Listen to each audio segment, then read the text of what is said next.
Uy, oo, ikaw.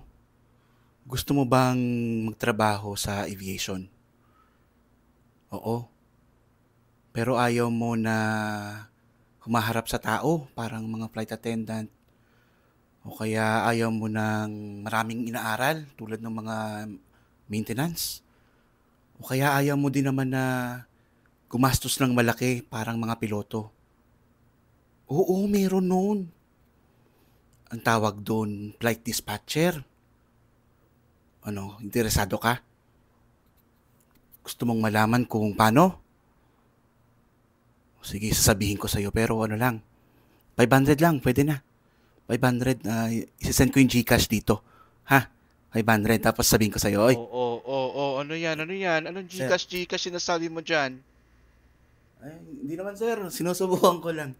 Natuwa Baka ako kasi may niloloko mo yung ubos mga eh. viewers ko ah. Ay, hindi sir, hindi. O sige, Sige sir, sige. sorry. Iwan mo na dyan. Ito na sir, ito na.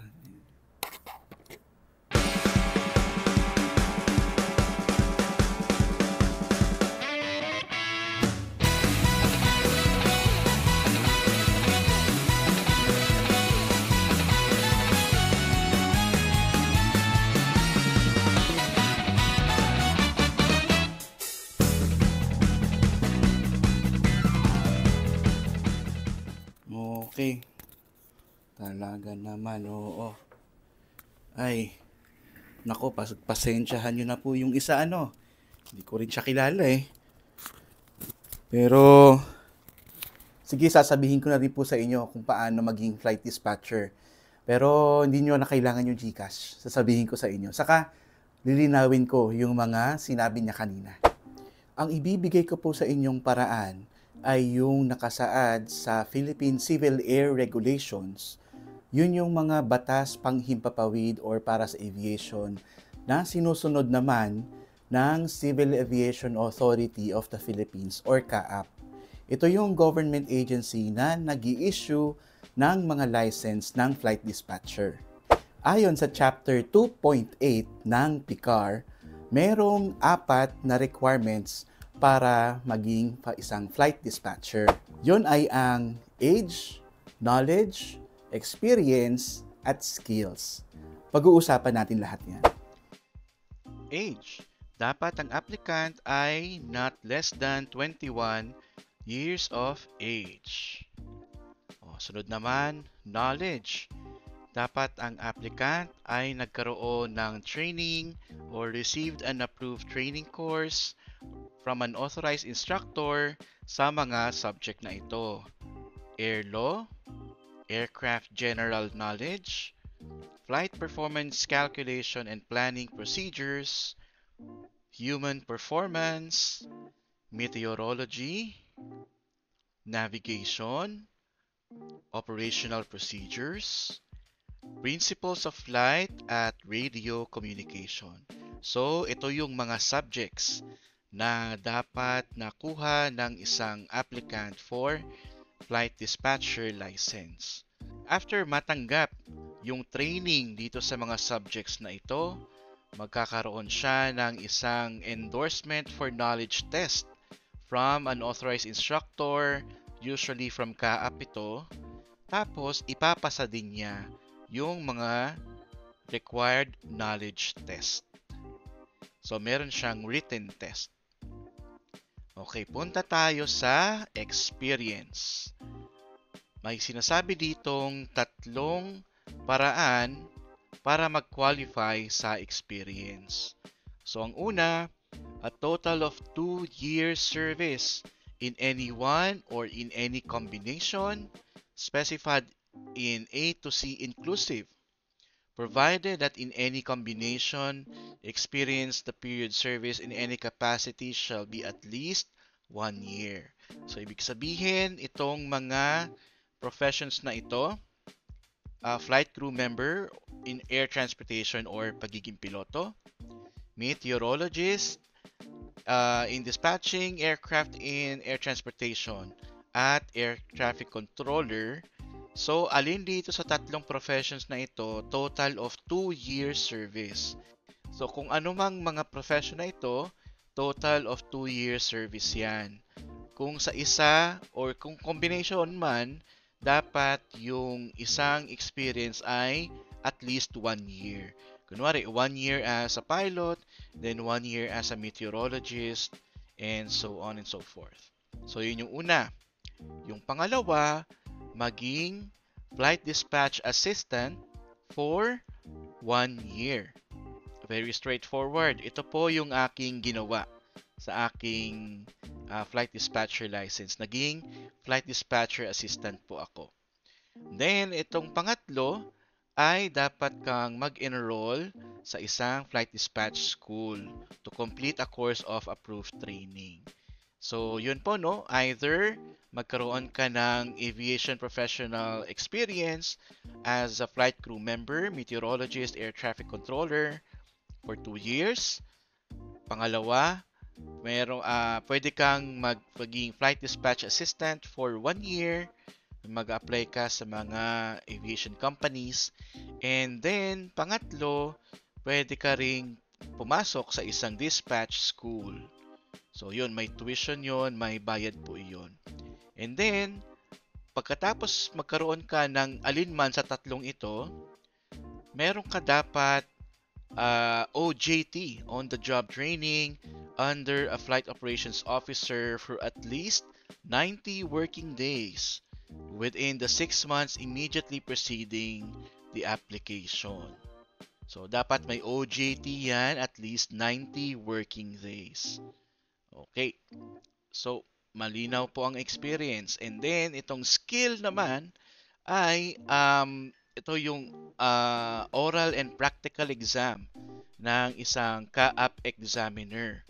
So, ano yung ginagawa sa oral and practical exam? So, ito yung 4 na dapat maipakita mo dun sa CAAP examiner. So, number 1, make an accurate and operationally acceptable weather analysis. Okay? Provide an operationally valid briefing on weather conditions on a specific air route. So, ibibriefing mo yung examiner about weather and yung mga forecasted weather base sa ruta na gagawin mo. Yung pangalawa, determine the optimum flight path for a given segment and create accurate manual or computer-generated flight plans. So, gagawa ka ng flight plan base sa isang origin airport and destination airport. So, either manual iyon or computer-generated. Pangatlo, provide operating supervision and all other assistance to a flight in actual or simulated adverse weather conditions. So, ibig sabihin, obserbahan ka kung paano ka magre-react, kung paano ka magre-react sa isang sitwasyon. Kunwari, mayroong adverse weather condition, kunwari may diversion. Ano bang gagawin mo as a flight dispatcher? Yun.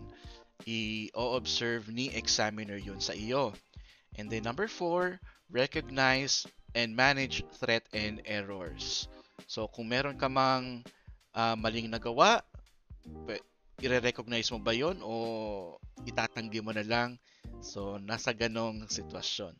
So, ito yung 4 na i-observe sa iyo ng CAAP examiner para makapasa ka sa skill requirement for flight dispatcher license application.